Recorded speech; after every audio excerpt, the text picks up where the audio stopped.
Welcome to the Seek Outside podcast.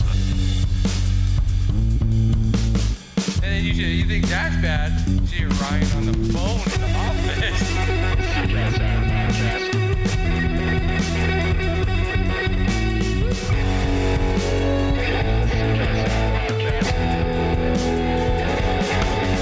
Some people are just wired that way.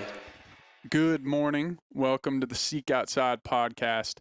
Today is Thursday, November 20th, and as you can see, it's just me. No Owen today. We didn't have any time to film this podcast before he left for his last fourth season elk hunt, so it's just me. We're going to do a shorter one. It is Black Friday here at Seek Outside, so it's all hands on deck.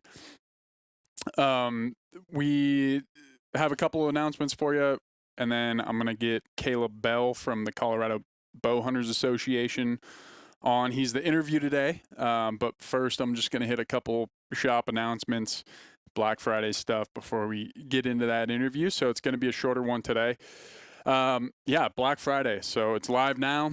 Use the code SEEKBF15 for 15% off site-wide, 20% off on hot tent combos. So that basically, like, all hot tent combos are already 5% off. And then once you add the 15%, it adds up to 20. So that's where you get that. Things are starting to go pretty quickly. We did have a bunch of stock of like Cimarrons and Red Cliffs before the sale dropped. Now we have very few of those available. So if you need something soon, hop on, order it as soon as possible here. It is going through December 3rd, so you still have some time to check stuff out and do your research and whatnot. So we do have some new merch that's coming in. If you give me a sec, I'm going to grab the t-shirts here for the people that are on video. All right, so this is one of the t-shirts. We're going to have like 3 different models coming, 3 different designs, and then we're going to also have a hoodie. But if you can see this on the video, that's what this new one looks like. We just got this one in. We're going to have a red, white, and blue kind of made in America style as well, a hoodie, and then a Built by Experience t-shirt as well. So those are not up on the website today, but they will be very soon. We just haven't gotten all the varieties in quite yet. So check it out. Those will be up on the website. And then we're also going to be adding a new product to our website, a new product to the line. We started selling silky saws a while ago, and they're awesome. We try to, when we add products that aren't made by us, we try to get the best of the best from these other companies, and they're usually things that we can't just make here, right? So we added silky saws. In our opinion, even before we started selling them, they were the best hand saw, the lightest hand saw. The Gomboy 240 is absolutely amazing. Thing rips through wood, especially like the size of hand saw that it is for the size of wood that you're going to go put in your stove. It's just perfect. You can use it as a bone saw as well, so it doubles as a multi-purpose item.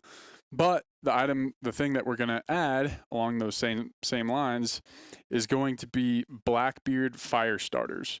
So you guys might have seen some of the ads coming out here recently of the fire starter. They call it Blackbeard. It looks kind of like a rope, like one of those ropes that you would climb in gym class, but it's coated. And it's an unbelievable fire starter. You can get that thing soaking wet, and it's still going to start up fire-wise. Same thing, they have like little plugs, fire plugs is what they call them. They're kind of the ultralight version. They look like earplugs, and same thing. Get them wet, get them soaked. They spark right up, and like there's so many videos online of third-party testing. It's not just a marketing gimmick. We're going to have some bundles where you can get like a lighter or a ferro rod and a fire starter, or waterproof matches and this and that. So, and then they're probably going to be coming in like a tool roll or a Dyneema stuff sack or something like that. So stay tuned. Those will be up on the website very soon as well. Quick note on those. They have an arc lighter, which is like a an electrified lighter, so there's no fuel or anything like that. It's just purely electric, but we do have to ship those UPS. So anybody that might be interested in like one of the bundles that comes with the arc lighter or just the arc lighter, make sure that you put your physical address, like make sure that you can ship to via UPS, and make sure that you're in the United States. We unfortunately can't sell them overseas. Everything else, fire starter wise, we can. It's just those arc lighters. So keep an eye out for that. Yeah, I mean that's kind of it for announcements. I mean, we are doing some fun things, some giveaways and stuff like that on the Instagram. So stay tuned. Just to promote our Black Friday sale, stay tuned. There might be some fun stuff that you can get, some gear that you can get for free. Yeah, that's kind of where we're at. So without further ado, I'm gonna pass it off to the interview with Kaleb Bell from Colorado Bowhunters Association. And just a reminder, use the code SEEKBF15. That's SEEK, B as in boy, F as in Frank, 15 at checkout. Get your 15 to 20% off and save on those hot tent combos. Sale ends December 3rd. All right, enjoy the interview.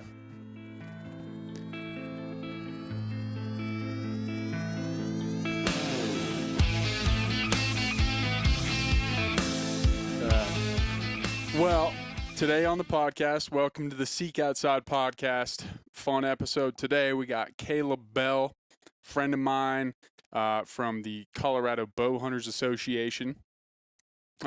Super stoked to talk about, just all things bow hunting. You're an absolute killer.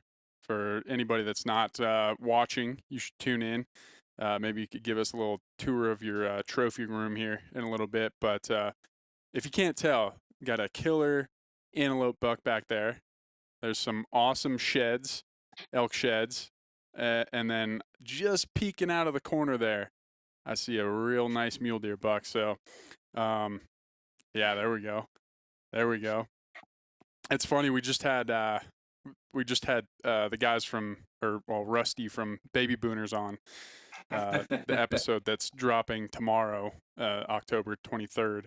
But that's actually how I met those guys, was through Kaleb at the Colorado Bowhunters Association banquet there in Loveland, Colorado. And I think that's where we first met. And ever since, man, it's just been great getting to know you and getting to talk to you about all things bow hunting. So I don't know if you want to start off with just a little introduction, backstory, how you got to CBA, how you started bow hunting, anything that you want to cover there. Yeah, first off, man, just want to say appreciate you letting me come on and hang out with you for a little bit. Like you said, it's been one of those weird industry introductions that you meet somebody, and then next thing you know, it's turned into a friendship. I hit you up every time there's an animal on the ground, or send you fun grip and grins and give you a hard time about stuff. So it's turned into a good friendship. Glad to be on, man. Appreciate it. But yeah, let's talk about the most important thing first, right? Like, let's talk about the Colorado Bowhunters Association. I'm a little biased when it comes to this, but for those folks that aren't really familiar with the CBA and who we are and what we do, I was brought into the organization about 4.5 years ago. I think this will be year 5 now. And I was just kind of taken back by the community involvement from the group of folks that were running it. And the Colorado Bowhunters Association is the only state level nonprofit that is ran from 100% volunteer basis with a strict focus on preserving our way of life in the outdoors industry, and not necessarily just hunting either, folks.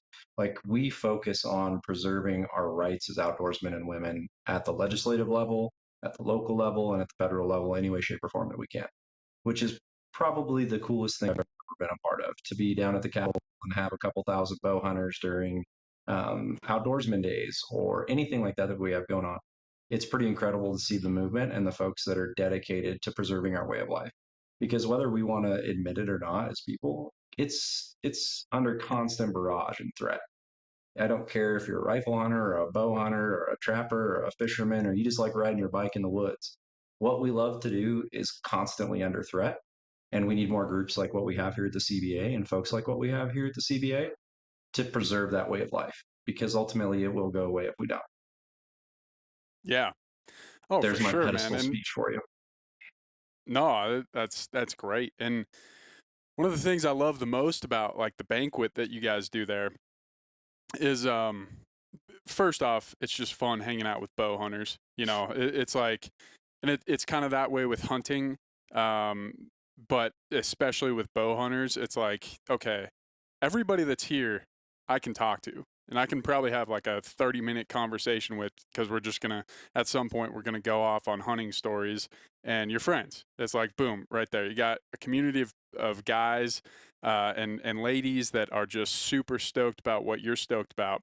But what I love about the CBA banquet is, I mean, this last year you guys had, and I think probably every year you guys have, you know, CPW, Colorado Parks and Wildlife guys there talking about, you know, new changes to the big game regs. You have people giving seminars on. I mean, last year I think there was one on like photography, and you know they have some of that stuff at like Western Hunt and some of the bigger expos. But you know, it's like sitting in a college classroom versus sitting, you know, in like a little, you know, like your elementary school classroom. You got 20 people in there instead of 300, and so there's much more conversation. I love the one. I think it was actually a couple years ago, 2 years ago, when they were talking about all the big season changes for big game regs, and it was great to see everybody, you know, talking about it and throwing their opinion out there, and the CPW guys were handling it perfectly.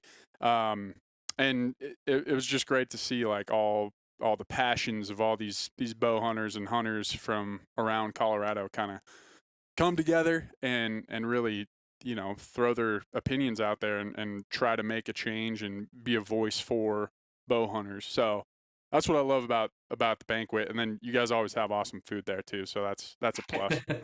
It definitely helps, you know, and then we've always got the big game wall, which really always attracts people. When we bring in Yeah. over 400 mounts to put together on that one single wall for one night, and it's the backdrop of the whole banquet, it's pretty cool. But just to go off on a tangent there on your discussion about CPW, you know, we've always taken the approach, and I think there's a negative connotation around the relationship with Colorado Parks and Wildlife in the state of Colorado, and we've taken the exact opposite approach. These are the Mhm. folks that are making decisions and influence what we want to do and how we want to do it at capital level, and the folks that have been hired to run what we want to essentially partake in every year. Our goal is to build that relationship with these guys. I want them to come to us when there's a question about tag regulations, when there's a question about quotas, when there's a question about anything. We want to be a voice that they can come to and talk to in a neutral aspect and not just be berated and belittled. Otherwise, if we Yeah. continue to take that negative connotation with these guys, we're not going to have a seat in the room. I'm not just talking about Yeah. CBA. I'm talking about any outdoor activist group like RMEF, CBA, any one of these companies, any one of these organizations. If we have a negative um, relationship at this level, we will lose those seats at the table. Right now, we've got a great relationship. Our CPW liaison and our legislative representatives at the CBA have done an amazing job of building that relationship to where we're one of the first calls anytime something gets brought up for changes. And yes, we've got some unpopular opinions because we're a little more biased on bow hunting occasionally. But at the end of the day, our only result and our only goal is to help preserve wildlife in the state of Colorado and ensure that there's an equal opportunity for as many people as possible to harvest an animal here. So it's been fun to kind of sit back and take that on. I just stepped into the chairman role January of this year. Um, so I'm a little more involved now, and I get to see a little bit more of the stuff that I was blind to as an outsider at that point. So it's been great to really see what we're doing and how we're doing it, because Yeah. ultimately, like I've mentioned, we love to be in the outdoors, and if we don't fight properly and we don't respect others, we're not going to have it. So I Yeah. think the neutral ground that we stand with Colorado Parks and Wildlife and how we approach it is a huge reason why we see influence and we actually have the ability to work together to come with common goals and create the best solution for outdoorsmen and women in the state of Colorado. Yeah. Yeah, so I guess maybe we can kind of run with that whole thing.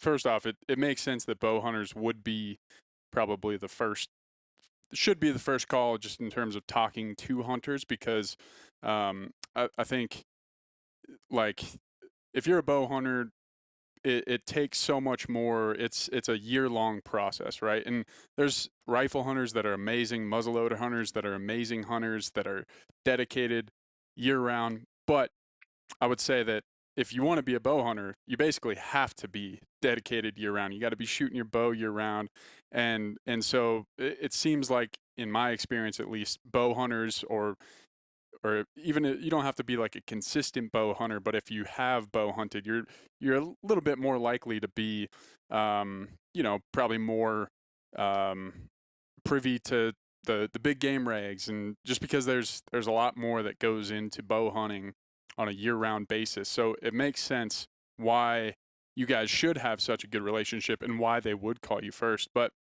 what I guess maybe just want to start with your thoughts on, I mean, there's some pretty big changes coming to Colorado. There was this previous year just with some of the big game season structuring. I mean, a big one that I just experienced firsthand was first season rifle deer tags in some units, which might not seem like a big deal, but for me who drew a second season tag, it's like, oh, now I'm not the first person getting in there. Obviously, the biggest change was probably the non-resident over the counter limitations. So now essentially, if especially bow hunting, there's basically no over the counter opportunities if you're a non-resident. What are your thoughts on kind of just the direction that this whole thing is heading, and where you stand on that? Yeah, it's always a touchy subject, and I'm not necessarily speaking for the CBA right now as Yeah, a sole representative of what we believe as an organization. I'm speaking as an individual and an outdoorsman and a hunter. Um, and that's where I think this kind of lies in my mind, is I'm speaking in my personal opinion how I feel about this. I have really good friends, and let's dive into the non-resident side of it. I've got really good friends that are non-resident hunters, and they are absolute killers, and they are phenomenal outdoorsmen, and they're phenomenal hunters in general.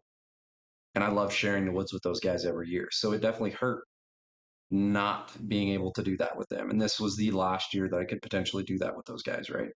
So now that we're in that new state of being, I'm interested to see where the shift is going to go and how that's going to work with point creep more so than anything, and how many non-residents are going to just be dropping any point they can on any tag that they can. So to me, I think it was ultimately the right decision by the CPW in the long run.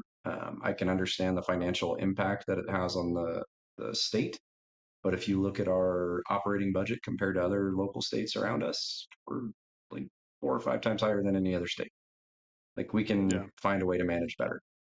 Um, but ultimately, I think they're making steps in the right direction, and they're doing the best they can with the best information that they can, but they're never going to make everybody happy. I mean, who can? There's always going to be yeah, somebody that's not going to be pleased with that result. Um, yeah. it's a tough topic, man, because I can see both sides of the fence here. As a resident, I'm It like, is. yeah, more opportunities for me. As an Yeah, outdoorsman and seeing a potential major cut in revenue for preserving our habitat and preserving our way of life, that terrifies me. But I also yeah, know as a Coloradan that we're going to step up to the plate and we're going to hit it where it needs to happen, and we're going to see the allocated funds where they need to go. And ultimately, I think we're going to be fine in the long run. It's just going to take a little yeah, bit. It's just like anything else, it's change. And it's going to take a little while before everybody understands and sees the actual benefit behind it. for I sure. I do understand the outfitter side of it as well. The outfitters, it's a large sum of their money. You get a guy Hmm. from Pennsylvania who's never seen an elk. I should say Pennsylvania is a bad example because they have 500-inch bull elk running around. But you get a guy from, let's just, who knows, Florida, that wants to go hunt a bull elk and has never seen one, has 0 points, but he can come to Colorado and he could have paid $5,000 for an OTC archery tag, and he could have went and hunted with an outfitter. So I can understand where the outfitters come from it as well. But I also think you're going Yeah, to see an increased quality of hunts all the way around. So ultimately, you're going to have a higher revenue source of income from those higher increased quality hunts. Yeah. What what was like before all the changes happened? Did you notice, like, just in all the bow hunters that you talked to and being at the banquets and stuff like that, was there kind of like a general sentiment that people were upset with kind of how bow hunting was playing out in Colorado, or was it something that you didn't really notice? Um, it was definitely noticeable. I think a lot of folks Yeah. felt like the bow hunting woods were extremely crowded, and I mean, honestly, they were.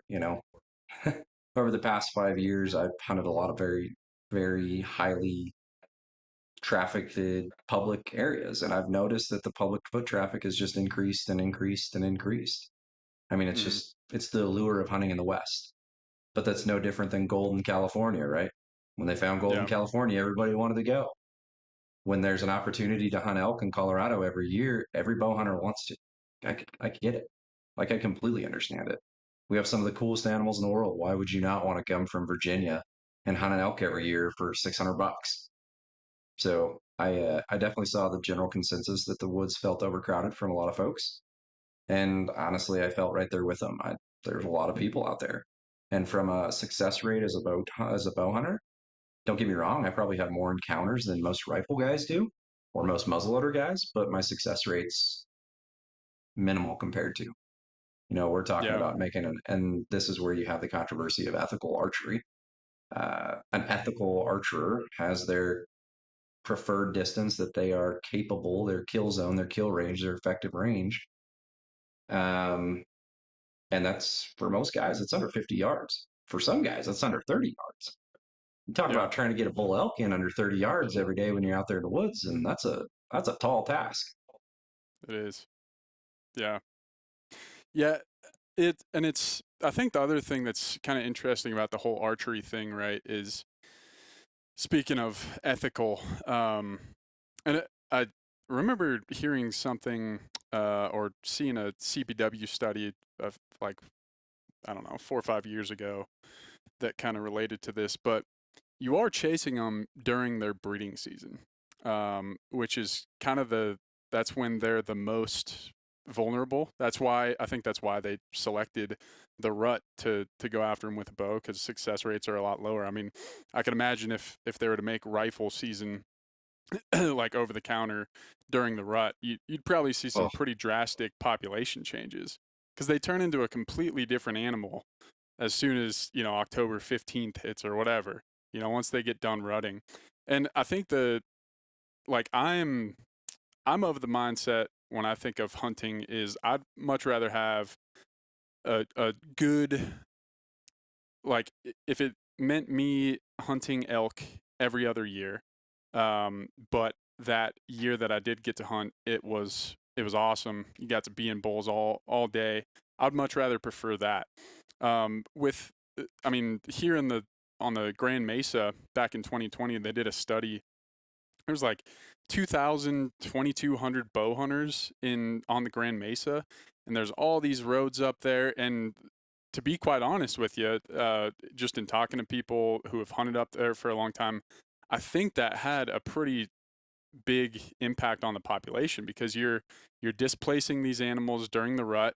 They're going silent. They're not bugling like they would. They're pushing onto private. They're pushing into areas where they're typically not going. And so I think that's the one thing that, like, obviously hunting is conservation. That's just what it is. Our money goes. I mean, it's the greatest thing that we have here in America is the wildlife conservation system, and how, like, directly you can see your dollars going to work preserving these animals.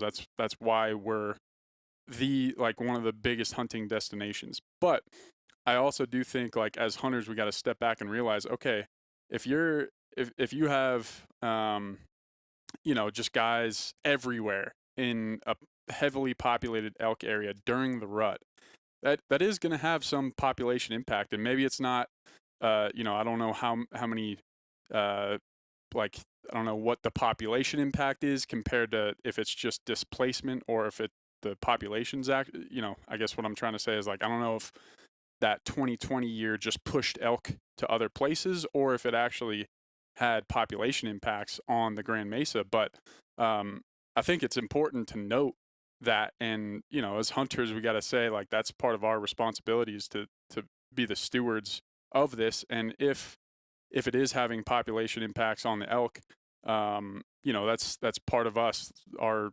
responsibility is to be like, okay, maybe I hunt there every other year, or maybe it's a little bit harder to get a tag, but if the elk can be up there, I'd much rather have that than be able to hunt every year and go take my bow for a walk for 12 days straight, So That's always the age-old question, though, right? Like, is it more about the hunt to yeah. you, or is it more about harvesting an animal? And I'm on the same page with you when it comes to that. For me, it's the hunt. The hunt itself is what's so important. The animal is a result of my ability, my effort, my time, my dedication, my skill, and a lot of luck. I know you said I'm a killer earlier, but there's a crazy amount of luck that goes into it. There is. And to me, the hunt is more important than anything. And I would rather have a very good, aggressive, fun hunt every other year, every couple of years than I would going out and just milling around and, like you said, taking your bow for a long walk. But I think that's one of the misconstrued items when we talk about this stuff is understanding animal movement and understanding animals in general. When people think of Colorado and they see elk, they think of Estes Park. Mm-hmm. They think of 400-inch bull elk running around on a golf course, hanging out next to people that have no idea what kind of animal they're looking at. And it's a huge misconception.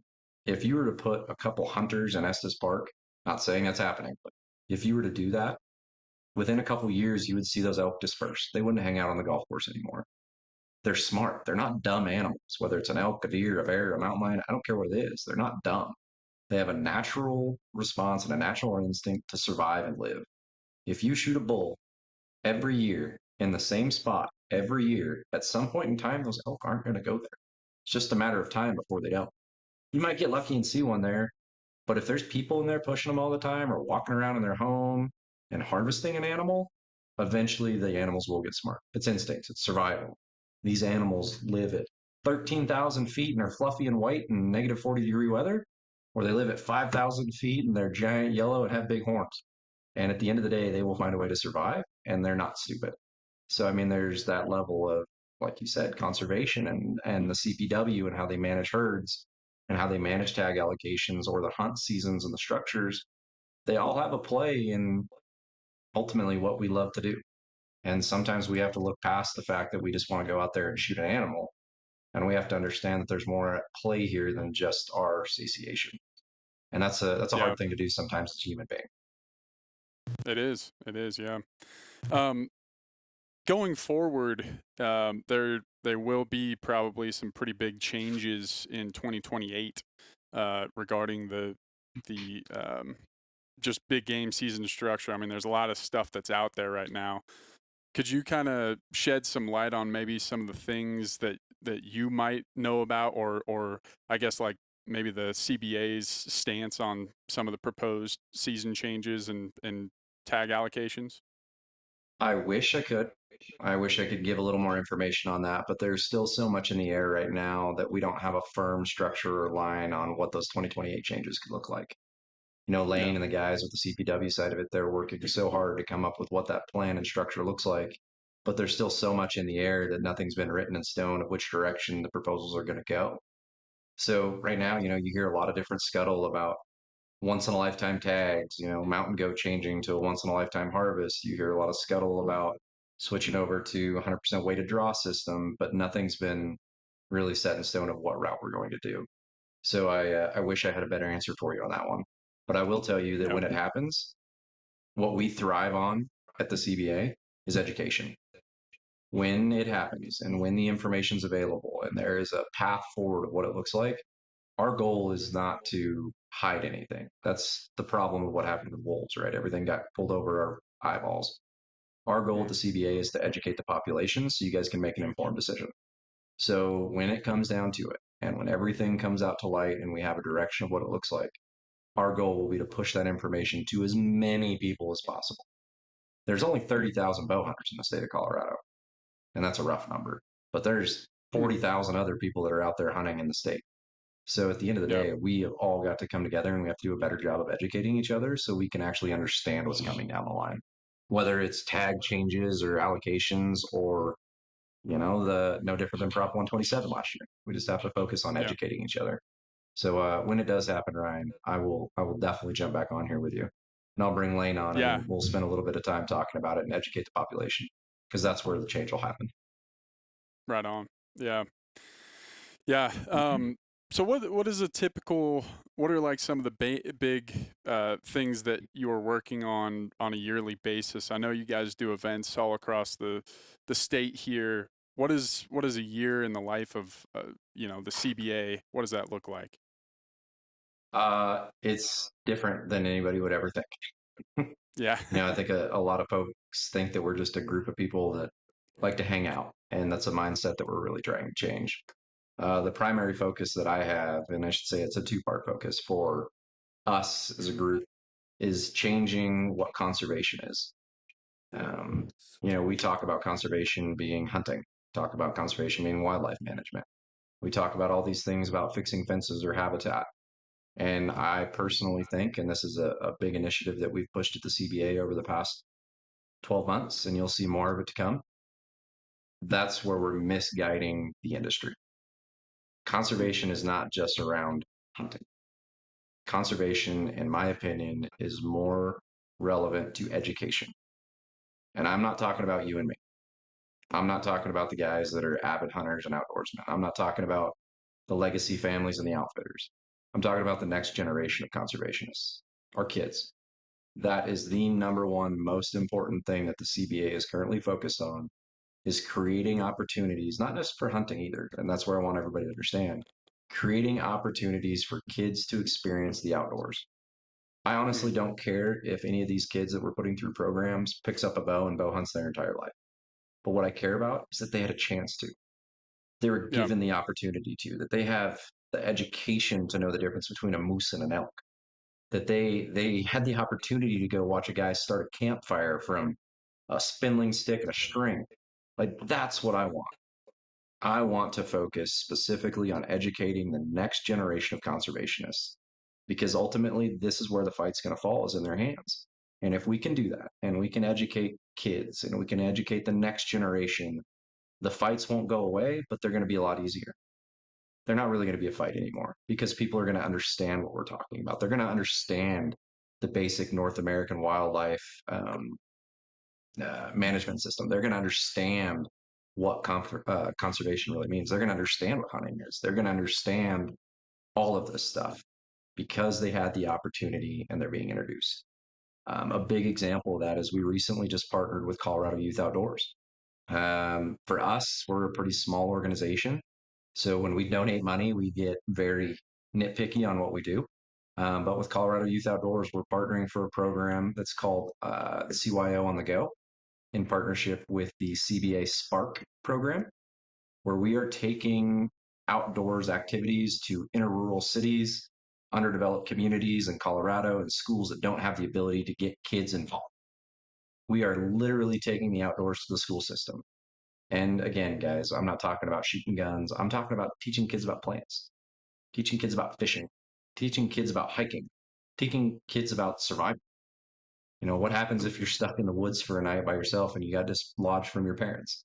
We are teaching the things that matter, that give kids the experience to later down the road, they know what they're missing or what they're not missing. We're Yeah. creating that spark. We're igniting that spark of passion that most of the people like you, Ryan, myself, we already have it, but we're focused on that with our kids. And then obviously the second thing that's the most important thing that we do is fight at the legislative level. The CBA is there every day. We are in the midst of Yeah. all of it. There isn't a day that goes by that we're not talking with a commissioner or we're not talking with somebody and dealing with what's coming down the pipeline to make sure that our way of life is preserved. Yeah. I mean, that's so important. I thought it was really cool at the banquet last year. You guys basically brought every kid that was there, and I believe gave them like just these awesome care packages. But I feel like I remember every kid getting a bow. Is that correct? They got like a longbow. Yes, we had, Yeah. was it like $25,000 that we gave away in youth bows over the past 2 years.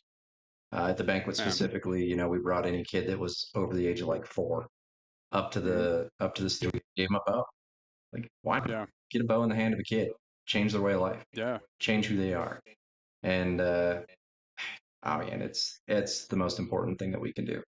And I don't just mean the Yeah. CBA. I'm talking any nonprofit that's focused on the outdoor industry. The most important thing we can do is teach kids. It really is, because there's a lot of, obviously with like hunting pressure and crowding and stuff like that. It's just a topic that's always brought up is kind of the debate between, oh, should you recruit hunters? Should you not? Like, obviously everybody it would be awesome if everything was just like, uh, you know, 1850s and you were the only guy here and there was just And seven there's a by 200-inch sevens buck walking sitting in around. the back of your yard every day. Exactly. Um, but the thing that I think people need to understand is, yes, the number of hunters has gone up since, the 1940s. But the percentage has significantly gone down. I mean, back in the day, in the 1940s, post World War II, it was like 50% of people had a hunting license, owned a hunting license, or had been hunting. Now it's like 10%. Some Yep. places it's lower, some places it's a little bit higher. But I think the important thing there is that is the voice, if you will, of the hunting community, right? So if if um if we get to a place where it's 2% or 5%, I mean, you're just simply not going to have enough people that are going to stand up for hunting rights. I mean, which, like you said, they're constantly under attack, or trying to be. And I don't even know. Like, I think some of it is just indifference and people not being educated, and they see something on the Mhm. ballot and they're like, oh, okay, that makes sense. They just, I'm sure everybody does that to an extent. Like, you see a school board director on your ballot and you're like, I don't know, like, I don't care. And you take a little time to look it up, but you're not educated on that specific measure. So if I think that it's just such an important thing to recruit people. And I find this a lot, is that, like, there's people that get into hunting, or they want to get into hunting, and they'll go out one time and they'll be like, okay, this is not for me, right? But at least they know, and especially if you can get them in on an animal, they know the importance of it. And if you're a good mentor to that person, they're going to understand conservation. They're going to understand just the value that it has, and hopefully you can show them like how passionate you are about it and how it feeds your family for a year, all the stuff that comes with hunting and harvesting animals. um like, I think that's just as important, because, like, yeah, like, there is a threshold to where, if you had 150 million people that hunted nowadays, I mean, that's going to be too much, which is about half the U.S. population. That's just going to be too much. I mean, populations couldn't sustain that, and it's just not going to be fun. But if you can hover around that, 10%, but you also have all these people that are educated on hunting and conservation, and just have you know, are into wildlife and into wild places and keeping wildernesses around and stuff like that. That's going to be the key to keeping what we have in this great, awesome system that we have in North America. I couldn't agree more. And you hit the nail right there on the head, right? And this is a hyper tangent here, but I probably spend, and I'm just putting a random number on this, during archery season this year, I probably spent 20 days on the mountain, maybe a little bit more than that. Out of those 20 days, I bet you I spent 4 to 5 days talking to people. I can't tell you how many times I was just stopped on a trail. Somebody would ask me about bow hunting, and then somebody would sit there and say, well, I believe hunting is not something that you should be doing when you can go buy beef in a kitchen or at a grocery store. And I'll have a 2 or 3 hour long conversation with these people on the side of the mountain. That doesn't scare me any. But that's just the thing, though, right? When you approach it with that open mind, you focus on educating people. Although they may not want to be a hunter, they start to understand. They understand that it's not just going out there and killing an animal. It is about the hunt and the pursuit and feeding and sustaining. And the one thing that I've always found that seems to tie the knot for a lot of folks, and a lot of folks that don't like hunting because they think you're just killing, is when I sit down and I talk to them and I look at them and I say, I, for 1 second, do not lose sight of the fact this animal gave its life for me. At the end of the day, this animal has given its life for me. I have killed. That is the most brutal act anybody in the world can embark upon. Murder. Literally, you're killing something. But I respect the life that I'm taking. And I know that life is giving itself for me to sustain my life. Not just for this really cool trophy that's on the wall or a memory.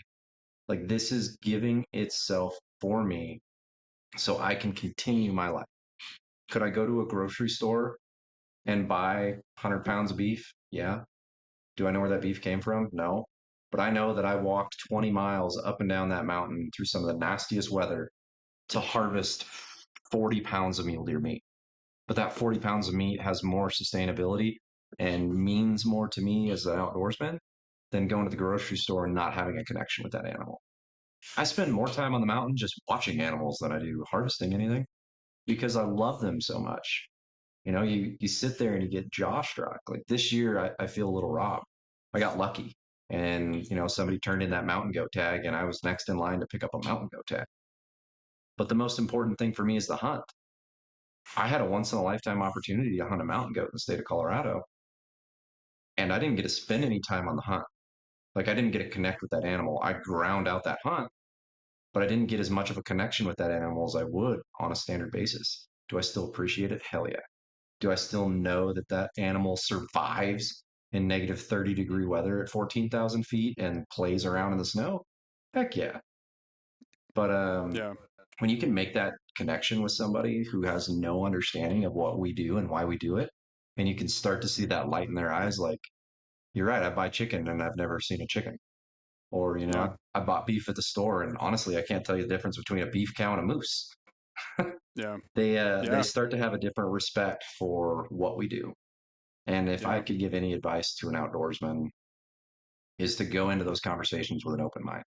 Even if the person in front of you is calling you everything under the sun, go into it with an open mind and walk away with it with an open heart, because you may or may not have made a difference.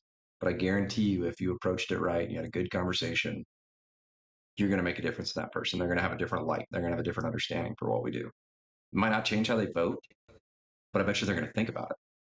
And that's what we need. We need people to think before they check a box, not just check a box. Yeah. Oh, for sure.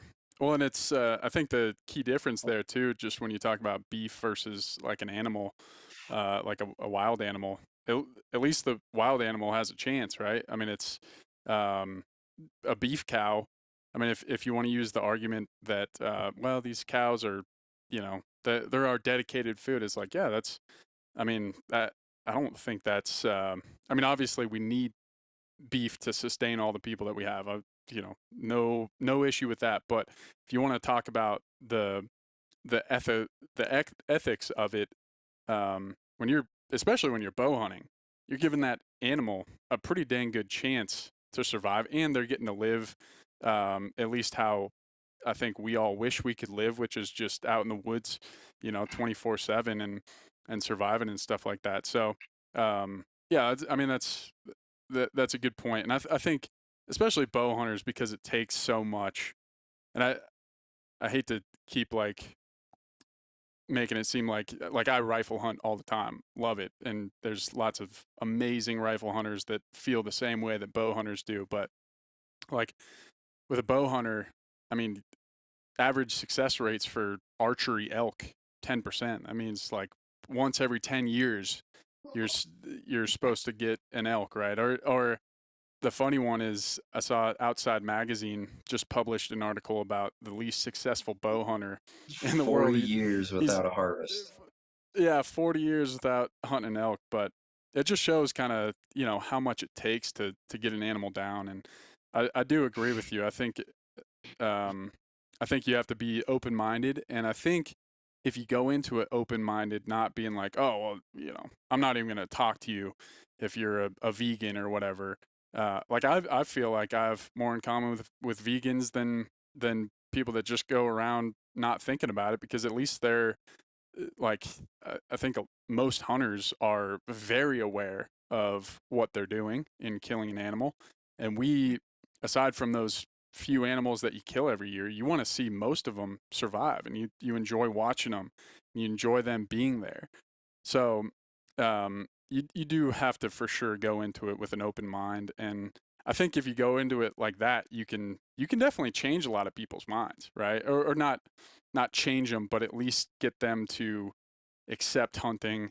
And maybe not on a 30-minute conversation at a trailhead, but if you have a 2-hour conversation and you get into the nitty gritty, Oh I yeah. think you can definitely change some people's minds. Yeah, I think you definitely can. And at the end of the day, too, it's not even necessarily about changing somebody's mind. It's just about opening their heart to what could potentially be out there. Yeah. And, as an outdoorsman and as a hunter specifically, we're pretty proud people, male or female. Yeah. I don't care who you are. You think that we're kind of egotistical individuals. And Yeah. it's just, Yeah. it's in the nature of who we are, right? Because we climb 12,000-foot mountains and we sleep on the ground and snow on top of us in our golly shelters, not seek outside shelters. Um, just kidding. Just kidding for everybody that heard that. I run seek only, just so we know. Yes, Uh, sir. Cult but member. yeah. But it's funny because we do have that little bit of an egotistical sense of being when we're out there. You've got a 50-pound back, and I'm walking 20 miles, and it's uphill both ways, and it was snowing sideways, right? So when we can take that ego and we can check it in the great words of Ryan Holiday, for any of you stoicism people out there, if you can take your ego and check it and get away from it, you'll find that those conversations are a lot easier. Get rid of the ego and focus on what you're doing and why you're doing it and explaining that to people. And their eyes will just go, I had no idea. Had no idea. I've had some phenomenal conversations with people that were 100% anti-hunters, and walking away from it, were they still anti-hunters? Yeah. But did they understand why I do what I do? Yep. Yeah. Yeah. Sometimes I still So question why I do what I do because, we talk about shooting animals and harvesting things, and apparently I'm just really good at taking a bow on a walk after this year. But happens to everybody. Like we were talking about on the phone, you used your luck in getting that mountain goat tag there. yeah. Um, so how did you get into bow hunting? Oh gosh, man. Honestly, I'm probably one of the world's worst bow hunters, and you'll hear that from just about every bow hunter out there because I don't think there's any of us that are good. It was probably, man, thinking about it, probably about a decade ago. Just started getting into it, had some buddies that were really into it, and I was like, all right, let's give it a whirl and see what happens. And just like every archery gang, the allure of elk was where it was. And there is nothing like having a bow in your hand for the first couple times, not really knowing what you're doing, and there being a bull elk that's only like 200 inches, tiny little raghorn 4-point, screaming its face off at you like it's a LSU cheerleader in the middle of a Florida State game at 10 yards, and you are hooked every time. Like it's one of those things that that's kind of what got me into bow hunting, was that start, and then it just kind of evolved from there and evolved. But like you said, it took me almost, was it 7 years of bow hunting before I finally connected on an elk. It was like 3 years before I made my first harvest, and that was a little, I don't even know where I've got him hanging out. I've got him on the wall over here to my right. Just a little velvet forked horn buck. That was pretty cool. And then finally, I was able to harvest an elk, and I got really lucky. That elk was a monster. And then the addiction just driven itself into it. And now I've been to Africa. I'm heading to Argentina. Just coming off our shoulder season here. Headed to Kansas soon. Like it's taken me places that I never would have expected. And I'm like you. I've always been a rifle hunter my whole life, and I still will be. Like I'm an opportunist. I want meat in the Hmm. freezer. But Yeah. bow hunting is taking me to places that I never thought would happen, and it is putting me in the middle of experiences that I never would have dreamt were possible. And that's kind Yeah. of why I love it still, and why I'm going to love it and going to continue to love it until the day I die. My fiance's got her first archery tag this year, and she just started shooting a bow with me. So I'm stoked, right? Like it's Yep. not even my bow season right now, and I'm excited to go sit in a ground blind Sunday and watch mule deer bucks at like 20 yards. Yeah. I don't know. Oh There's a yeah. thrill about bow hunting that just it changes who you are and it changes your soul. Yeah, it does. It does. And I think a lot of it's just the, like one of my favorite parts about archery elk season is getting to sit there, 9:30 in the morning when kind of everything chills out, and you got chickadees hopping, 2 feet from you. See, pine martens. You see black bears. You see all these different animals, and like you're out kind of on the eastern plains there, which is a whole different landscape. And I think that's one of those places where people drive on I-70 eastward and like, oh, there's nothing out there. You sit and bow hunt for a little bit, especially in a ground blind like that. I mean, you're seeing just a whole different array of birds and ground squirrels and stuff like that. That you, unless you were hunting, you're probably not gonna. You're like, because if you're hiking or backpacking or something like that, you're typically moving. And maybe if you're camped somewhere, you might have some of those similar situations. But I think like just sitting and waiting for 3-4 hours is when you get those cool experiences with other animals and just nature in general. So yeah, that's got to be one of my favorite parts. And I'm sure it's really cool out on the plains there because it's so different from the mountains where you're typically bow hunting. I have never experienced what you're talking about because by 9:30 in the morning, if there's nothing happening, I'm usually out cold on the side of the mountain somewhere, Yeah. potentially rolling down the hill because I didn't pick a very good spot to take a nap. Yeah. Um, Yeah. no, I'm just kidding. But for serious, mountain naps are probably the best thing ever invented in the world.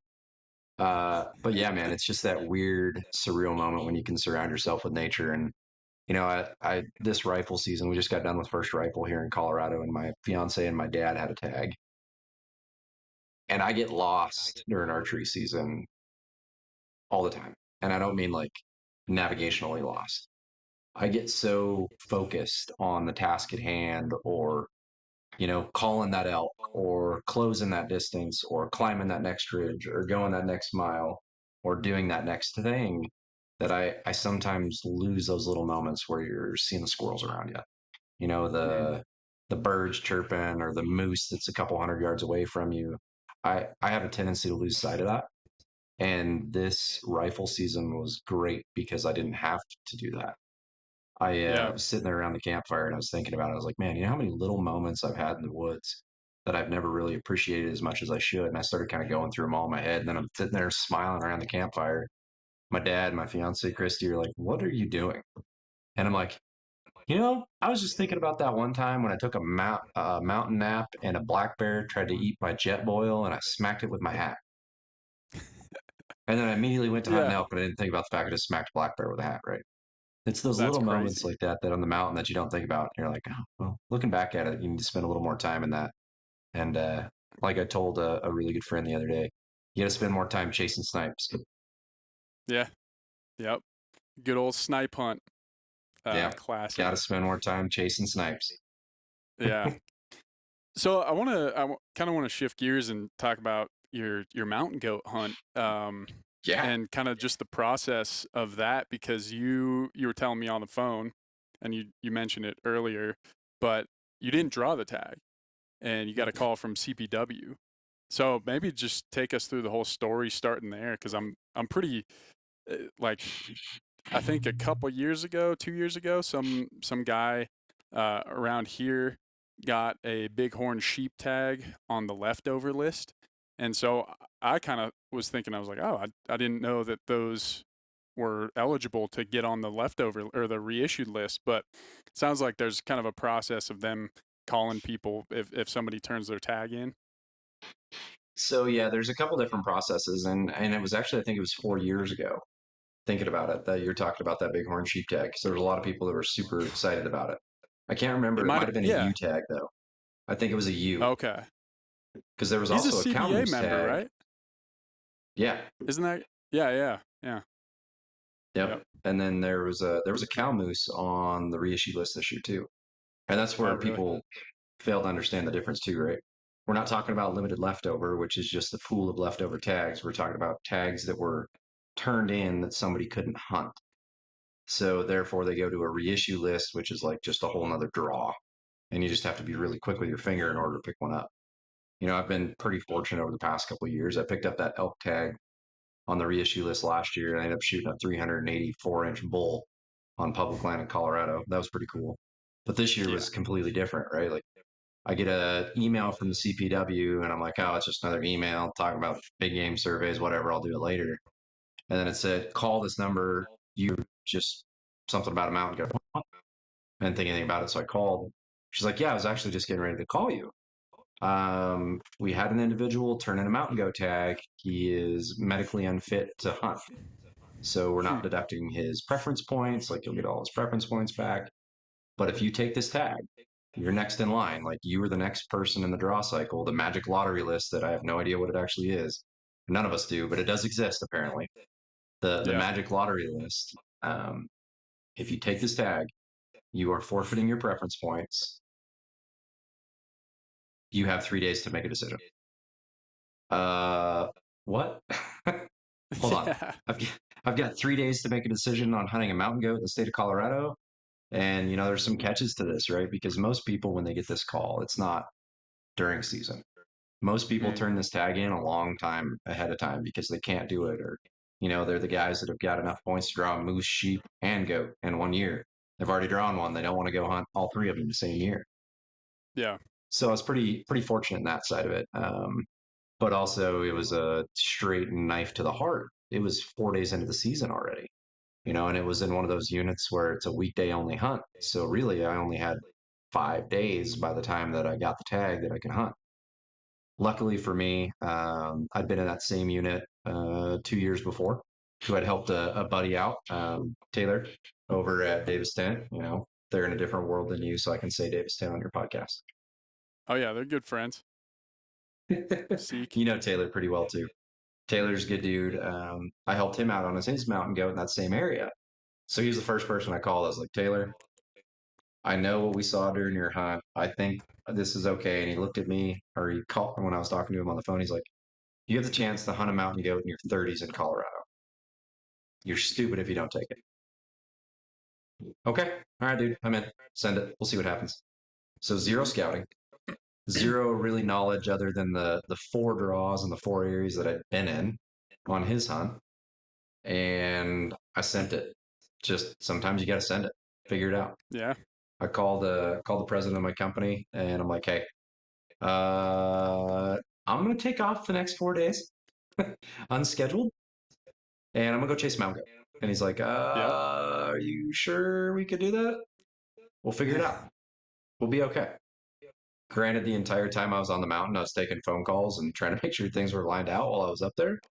But it was absolutely crazy because the goat that I ended up shooting, I was so fixated, that like task mindset, that I drove by that group of goats Tuesday on my way up to camp. And I pulled up my Onyx and I wasn't paying attention. I didn't have the orientation on it right. And I looked at the group of goats and I looked at my Onyx and it said, not my unit. So I was like, oh, well, keep going. Not even going to think twice about it. So I spent the next day and a half up there in the area that I wanted to. And it's a decent hike in, but it was like 10 degrees in the morning. I got it so cold. And it was like 13,000 feet. And I didn't see anything other than a moose, some hikers, and a bunch of kayaks. Man, this sucks. So I'm sitting up there, I think it was like Thursday or something like that, and I'm looking at my Onyx, and I was like, I put a pin on where those goats were, so I looked at where those goats were, and I was like, oh shoot, that was a mistake. They're like a mile into my unit. Like, here we go. I can make this happen. So I'm already in there. I'd been up since 4 o'clock and hiking in there to get into where I wanted to be. I immediately just grabbed my pack, grabbed my crap, hauled all the way back down the mountain to my truck, got my truck, went all the way around to the other side of the unit to where I saw those goats. And by 10 a.m., I found the goats and I was on goats by noon. It was so fast paced and it was so crazy. It was kind of unique for a hunt. Well, yeah, like especially for a mountain goat hunt here in Colorado. I mean, all the research that you do is that it's because I'm finally at the point where I next couple of years I could probably draw a nanny tag, and so I've been looking into it. But you hear all, what a lot of people say, and it depends unit wise, but the everybody's usually scouting for a month in the summer, and they're Oh hiking yeah. into these crazy areas to get to, and you just had a very different experience, and it kind of Yeah. seems like the stars just aligned for you with everything there to get to harvest that goat there. I'm not going to be the superstitious individual, but I am the superstitious individual. And archery season this year in Colorado was one of the best hunts that I've ever been on, but one of the hardest results that I've ever earned. You and I've kind of Hmm. talked about that. We can cover that for a little bit too if you want, but it definitely felt like this was the all right, I wouldn't say earned it, but we're going to give you a bone right now in the karma world. Don't Yeah, take it too far, but run with it, right? Like see yeah, what happens. yeah, That it was epic, man. And mountain goats always been a dream of mine. They're the coolest animals. They live in the coolest places and literally, not just yeah, cool views, but literally cold. Um, and I've mentioned it already tonight. Like this creature doesn't just live, like it thrives and survives at 13,000 feet in January through March when you and I are sitting here next to the heater in our house wondering why it's not kicked up to 75 degrees. And like I yeah, said, they don't just live, like they thrive. They yeah, eat, they sleep, they breed, they live, they keep on doing it in the nastiest conditions Colorado has to offer while I'm trying to turn on my steering wheel heater.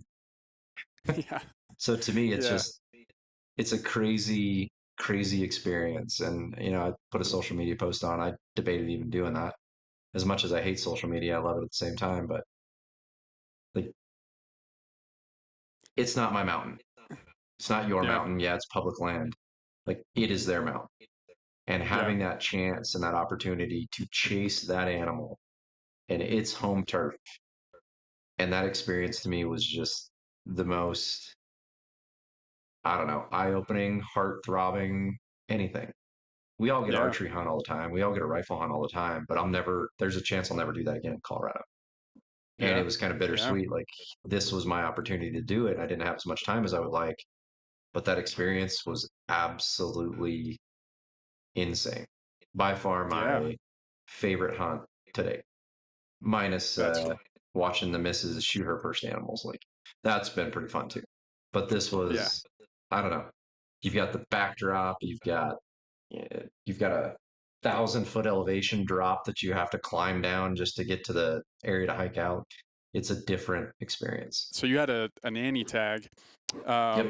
The thing I've always been curious about with that is just in doing research is it can be difficult to determine, the difference between a billy and a nanny, and especially if you just have a nanny tag. I mean, uh, I can imagine that being a little difficult with, especially, you know, were you studying kind of the differences before you went in there? Like, I just feel like that would be one of those things that you don't really prepare for, and if you have a limited amount of time, it might add just a little bit of pressure to the It situation. Did you feel any of that?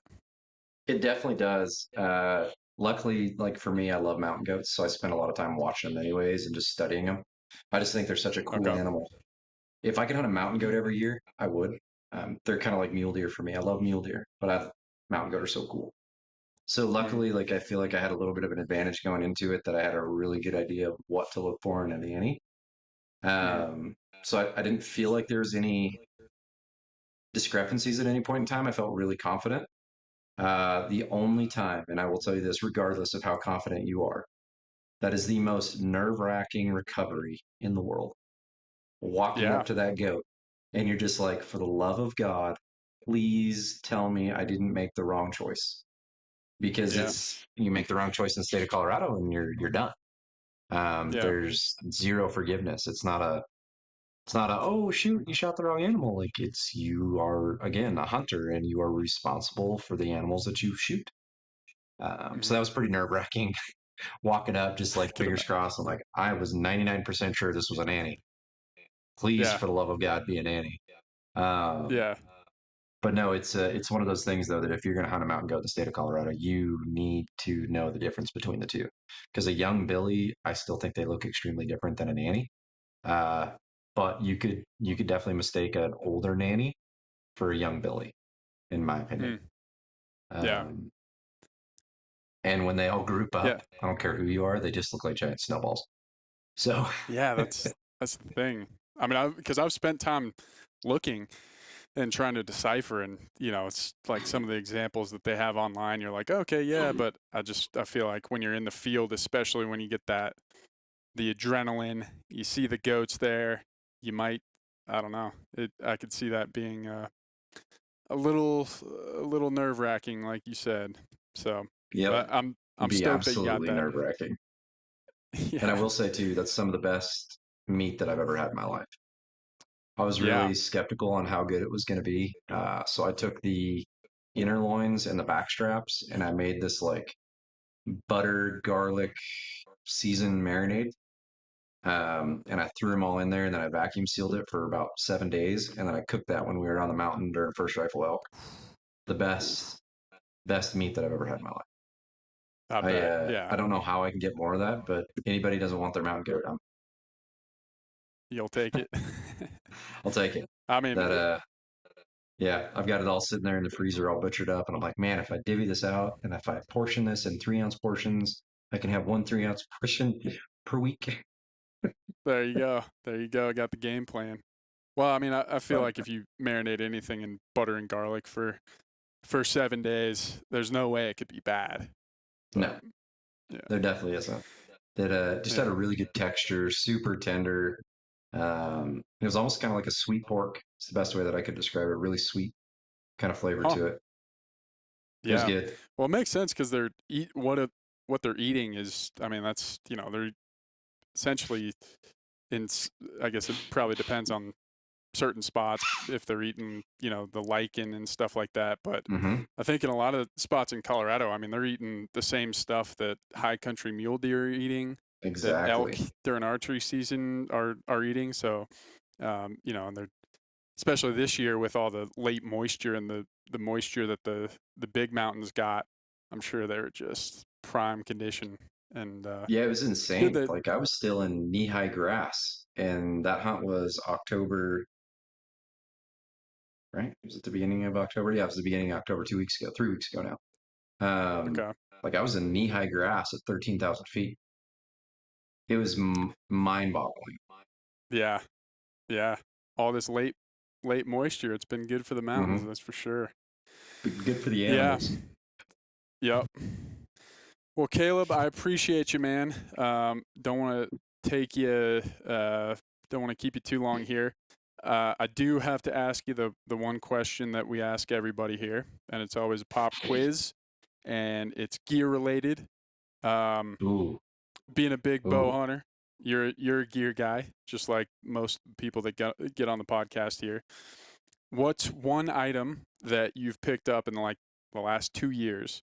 Could be a water filter, could be a little headlamp or anything like that. Talking small stuff, or things that people won't really think of.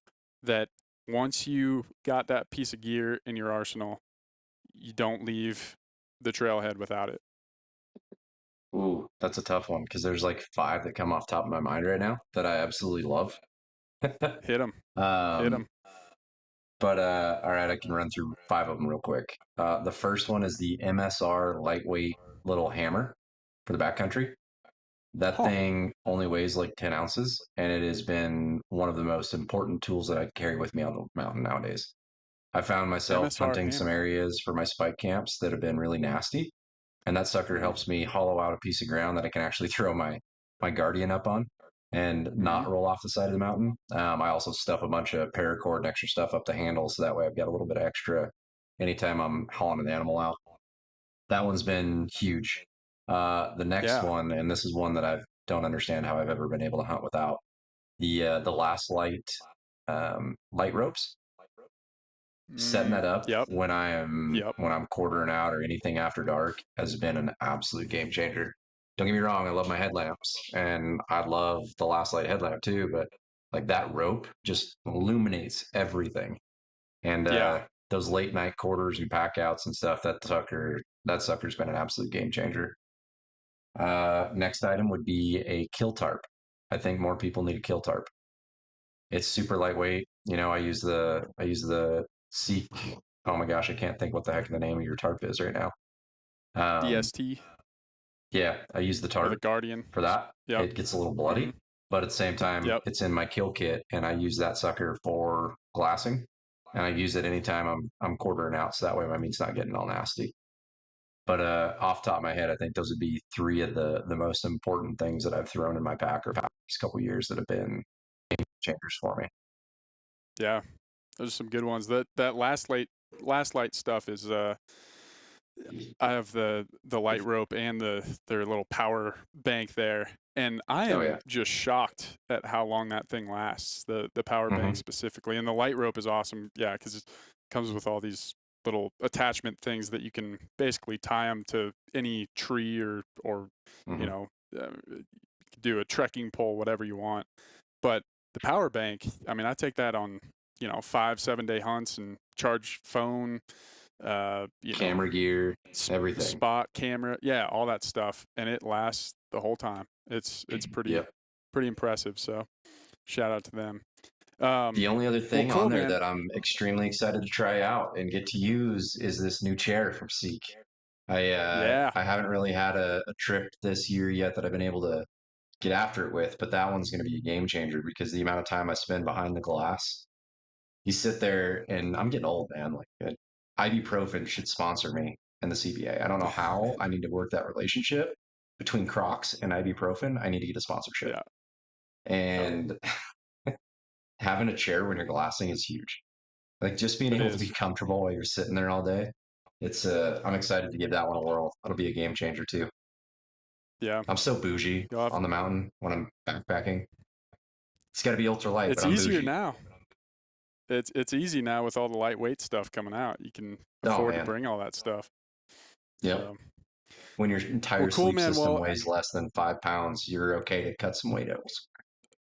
oh yeah, yeah. That is the like people don't realize what weight savings. That's the real reason why everybody saves weight is to be able to bring the chair, be able Yep. to bring the fancy bipod on your rifle, to be able to bring Yep. all the extra stuff. You end up about the same as where you started, but at least you have more stuff that Mhm. more creature comforts when you're up there. Yep. It's And when key. you're solo in the backcountry, those little things make a huge difference. Oh They're yeah, uh, they're the difference between an extra day on the mountain and walking off because you're tired. They're just huge. yeah. Oh, I mean, we say that all the time about like the stoves is if you can at least have a spot where you're not trying to. I mean, we've all been there where it's just miserable. You're cold, whether it's like we used to hunt third, fourth season with a old tent trailer, but it didn't have propane in it, so you were just relying on, you know, big old sleeping bags, but it was still so miserable to get in and out of the sleeping bag at night. If you have a stove to where you can, be hanging out just in your base layers and chilling, it's a morale boost, and that's the stuff that adds up over the course of 5 to 7 days that Oh yeah. allow you to spend that last morning and kill that bull or kill that buck or whatever. So it's And not if to you've be been in the overlooked, woods that's for long enough, sure. we've all put on frozen long johns or frozen socks or a frozen top because it was soaked in sweat and you didn't even want to make dinner the night before, so you just crawled into bed and laid it on your pack and it is ice cold and frozen. We've all been there. Yeah. Oh yeah.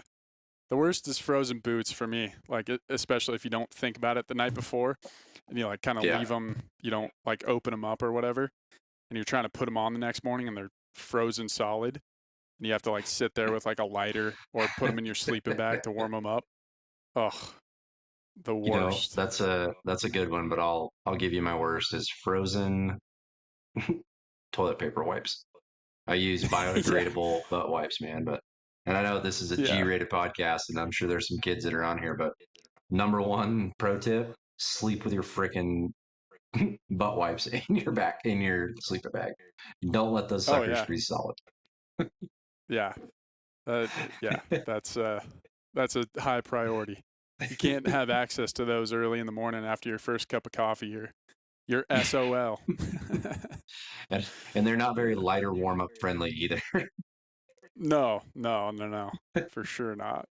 Yeah, Oh no, man. that's a good one.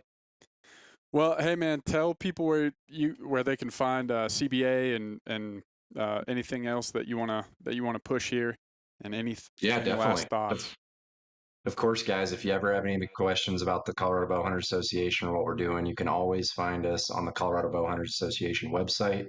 Super easy, and it's a super long URL, coloradobowhunting.org. Super easy to find, but you guys can always find us on there. We've got all the social media accounts. You can follow us on there. And like I said, don't ever hesitate to reach out to me because I will gladly talk to you about it. We've got a growing membership group and we've got growing membership benefits. And honestly, at the end of the day, we're the only ones out there fighting for you. So if you're Yeah. part of it, we're going to be part of the solution of what things change and how things happen in the future. So anybody ever wants to talk about it, all they got to do is ask. Yeah. And I say this as a guy that's been to a lot of banquets, like with trade shows and all that stuff. I truly think that yours and Alaska Professional Hunters Association every year, those are the two that I actually look forward to. I feel like a lot of the other ones, it's, palm greasing and, it's always kind of the same. But you guys, I mean, if you're a member, you guys do really cool awards. You have good guests, good, presentations throughout the day. So you guys have done a really good job with that. So if you're a member, we try to keep definitely hit that banquet. That community feel to it because I'm tired of going to banquets. It's all about people and the community and the camaraderie. You spend more time at our banquet talking about hunting trips and past things and friends getting together than we do anything. So it's not to be biased, but it's kind of fun. Yeah, no, it is. Well, cool, Kaleb. Thank you so much, man. Appreciate it. Appreciate it, brother. And as always, don't ever hesitate. Whatever you guys need, I'll be there to help you out.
Just one more for the fever, fever.